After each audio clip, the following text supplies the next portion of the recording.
it's not just an import ban, it's a restriction, and a restriction on the back of the fact that the government is providing all the right environment for these companies to start making in India by way of a very lucrative PLI scheme for which there are almost 40 takers as of today, and not just a PLI but also supporting them in terms of the semiconductor ecosystem that government is planning to build on. And there is a progress on that.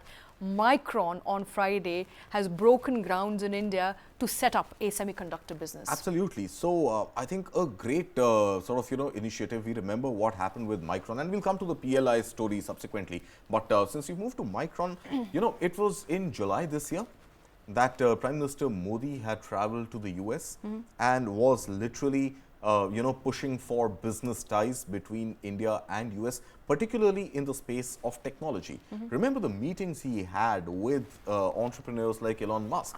Remember the meetings Prime Minister Modi had with the founder of Micron, with the founder CEO of Allied Materials, with the visionaries like Ray Dalio. I think the idea was very clear that India wants to be self-reliant when it comes to semiconductors. And why semiconductors specifically? Because semiconductors, was one industry which was dominated by China, and it was one industry which became all prevalent, from smartphones and cameras to IT hardware to even automobiles. Pretty much anything that has electronic circuitry in it has semiconductors. And the idea of Government of India was to push semiconductor manufacturing into India and attract those investments. And Micron, along with Allied Materials, was among the first companies to sign an MOU with India. Remember, you and I were both a little skeptical at that moment, where we said that it is going to take time. It's not something that's going to happen overnight. Within it's not 3 months, yeah. So in 3 months,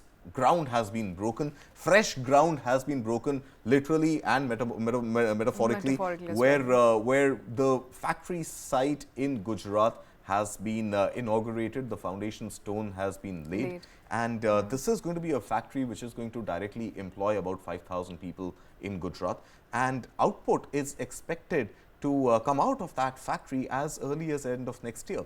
So come December 2024, we will perhaps see the first batch of semiconductors which are made in India by a foreign player employing Indian resources rolling out of the factories by December 2024. Now, there are going to be certain, ifs and buts to this. Number one being, what is the size of the fab being produced? Is it going to be the 40 nm fab? Is it going to be the lower, more complex 28, 23, 21 mm fab? What is this fab really going to be, and what are the end use scenarios for the fab that gets produced in India? But fresh ground broken, at least start somewhere, start making something. It may not be the latest semiconductor technology, it may not be something which is very versatile with the pace with which the electronics industry is moving, but start somewhere and get to where you have to get to at some time.